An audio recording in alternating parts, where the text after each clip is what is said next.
Today we're going to be talking all about this website here. I'm talking about Mixcloud and why you as a DJ probably shouldn't focus too much time on it moving into 2026. Let's get into it. So what exactly is Mixcloud if you haven't come across it before? Well, it's an online service specifically designed for DJs whereby you can go and create a profile. You can then upload your radio shows, your mixes, and also go live as well if you want to live stream. But the benefit of Mixcloud over some others is that you don't have the fear of being taken down due to copyright. That's because they've got some very specific licensing arrangements in place with record labels, and they also pay out royalties to artists. Now, Mixcloud gained a lot of popularity during its early days because at the time, SoundCloud, where a lot of DJs were posting DJ mixes, became notorious for copyright strikes and takedowns. You'd work hard on a DJ mix, you'd upload it to SoundCloud. A couple of hours later, you'd have a message in your inbox saying, we're taking this down, it's got copyright problems. And so it was just like unusable. SoundCloud was just useless for that reason. Now, I've always seen SoundCloud not as a place to upload DJ mixes. Sure, people do it. People still put DJ shows on SoundCloud and they try and get away with this copyright thing. However, it's really been a place designed for sharing individual tracks and individual productions. Mixcloud was the answer to this problem, and it's always been pretty affordable. You've got a free plan whereby you can upload up to 10 mixes completely for free. Yes, in a slightly lower quality. That's what I've done. I don't have any subscription to Mixcloud. Or if you want to unlock everything, it's like £9 a month here in the UK. I think that's probably about, what, $12?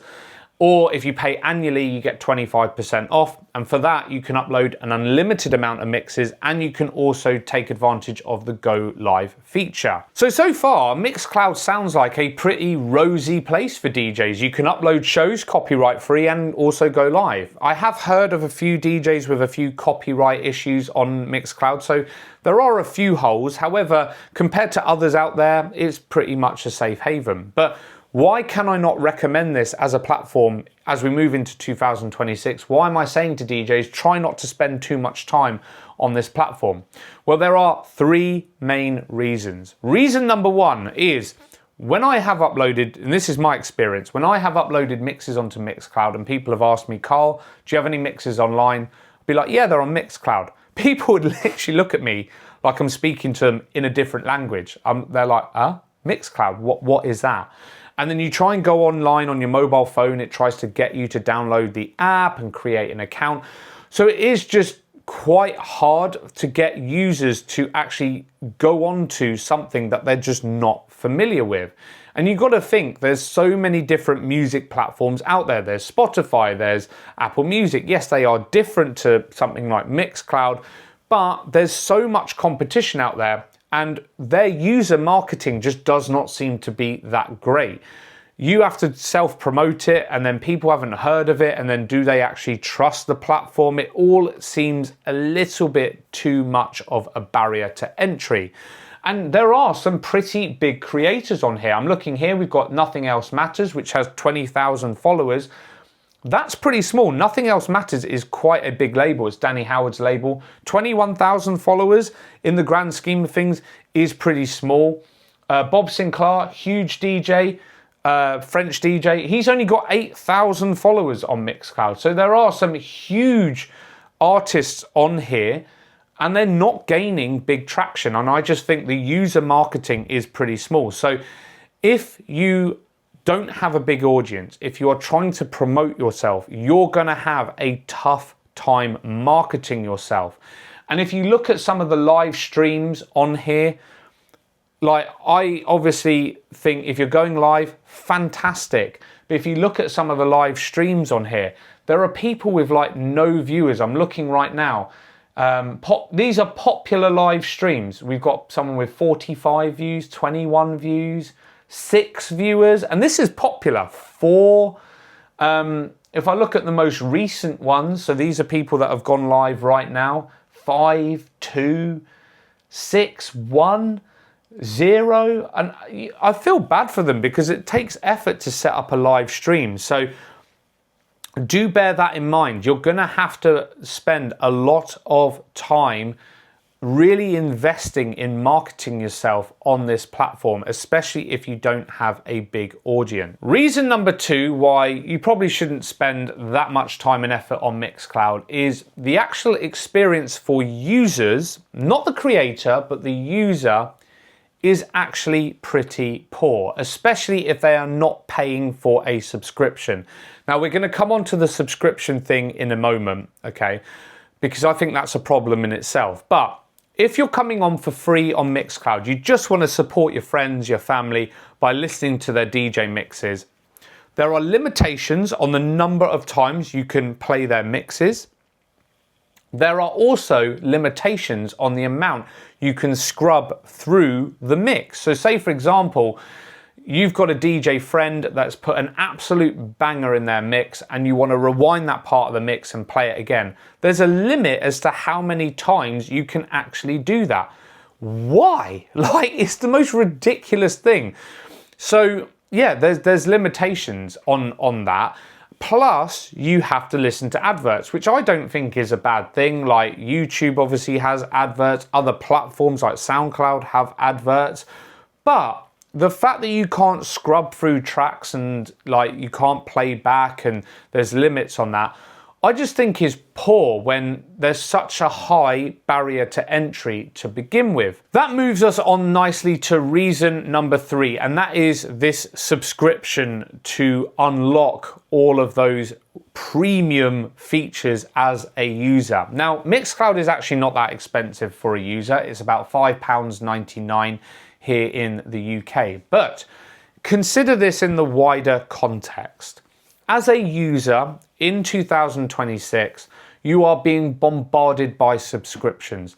Netflix, Spotify, Apple Music, there's fitness apps out there, there's Dropbox and stuff like that, there's iCloud. There are so many subscriptions. And so, is the average user going to pay a subscription so that they can listen to a DJ set? The chances are probably slim. And consider this, on Spotify, Apple Music, those other platforms, yes, they have problems within themselves, but for quite a low price, a user is able to control the music that they hear.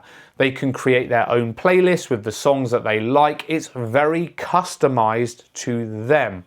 The user experience on Mixcloud is very, very different because you are in the hands of the DJ. You are listening to the tracks that I have put together.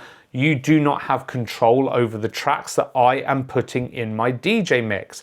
And so, in order to subscribe to something like this, you have to be a pretty big fan of the DJ to put your faith in their track selection.